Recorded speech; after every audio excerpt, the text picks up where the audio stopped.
আমি যখন ঘর থেকে বের হচ্ছি তখন মাথার উপর ভরা জ্যোৎস্না।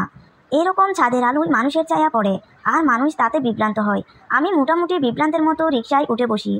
বাস স্টেশনে এসে দেখি হাতে জ্বলন্ত মশার কয়েল নিয়ে এক লোক নূরের পেছনে হাঁটছে। আমি হাসতে হাসতে জিজ্ঞেস করি, এই আজব লোককে কোথায় জোগাড় করলে?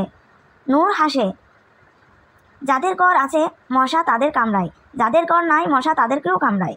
মশার কাছে মানুষের কোনো বাস বিচার নেই, সবাই সমান। এই লোক রাস্তায় ঘুমায় কিন্তু মশার কামড়ে নাকি ঘুম আসে না, তাই সবসময় মশার কয়েল নিয়ে ঘুরে। লোকটা নূরের কথায় অত্যন্ত আনন্দিত হয়। তারপর হাসতে হাসতে বলে, ভাইজান যদি একটা চা খাওয়াইতেন। আমি দোকানদারকে 3 কাপ চা দিতে বলি। লোকটা আবার হাসে, যদি একটা কেক খাওয়াইতেন। আমি দোকানদারকে বলি ওনাকে একটা কেক দেন। লোকটা আরও উৎসাহিত হয়ে বলে, যদি একটা কলা খাওয়াইতেন।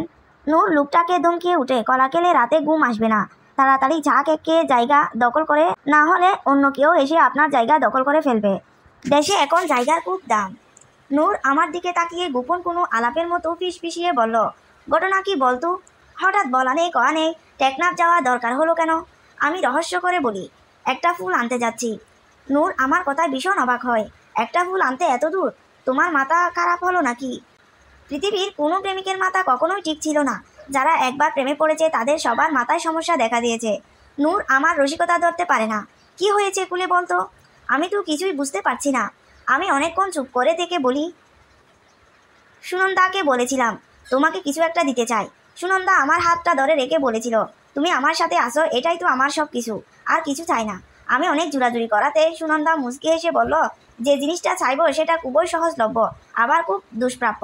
বাংলাদেশের দক্ষিণ পূর্ব দিকে বঙ্গোপসাগরের কোনো এক দ্বীপে একটা ফুল পাওয়া যায়, বছরে একবার ফুটে। সেটা নামে ফুল হলেও দেখতে ফলের মতো। পারলে আমার জন্য সেই ফুল একটা এনে দিও। নূর বিস্ময়ে কথা বলতে পারে না। অনেকক্ষণ পরে তার হুঁশ আসে, তাহলে আমি কি দোষ করলাম ভাই? আমাকে সাথে নেওয়ার কারণ কি?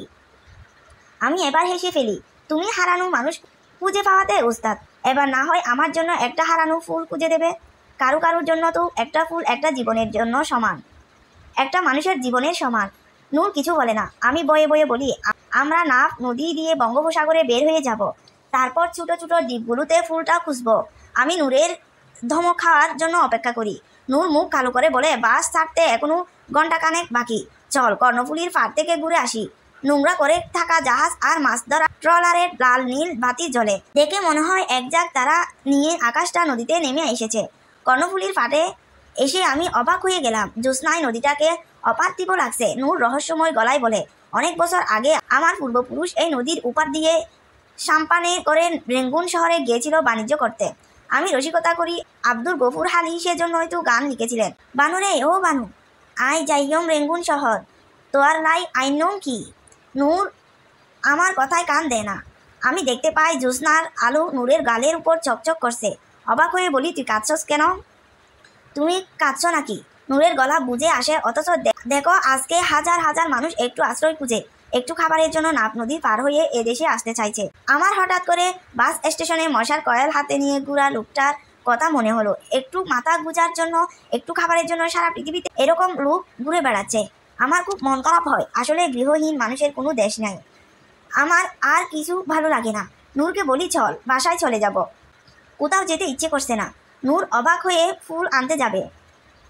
নূর অবাক হয়, ফুল আনতে যাবে না? আমার বিষণ্ণতা কাটে না। আমি যদি ফুল নিয়ে আসার সময় নাফ নদী ফাড়ি দিয়ে আসার লোকগুলোর সামনে কিংবা মশার কয়েল হাতে নিয়ে ঘুরে বেড়ানো লোকটার সামনে পড়ে যাই, তাহলে লজ্জায় তো আমার মরে যেতে ইচ্ছে করবে। আমি অত্যন্ত ভাগ্যবান যে আমার অত্যন্ত মাথার উপর চাঁদ খুঁজে বেড়াতে হচ্ছে না। নূর নাচুর বান্ধা, কিন্তু সুনন্দা রাগ করবে না?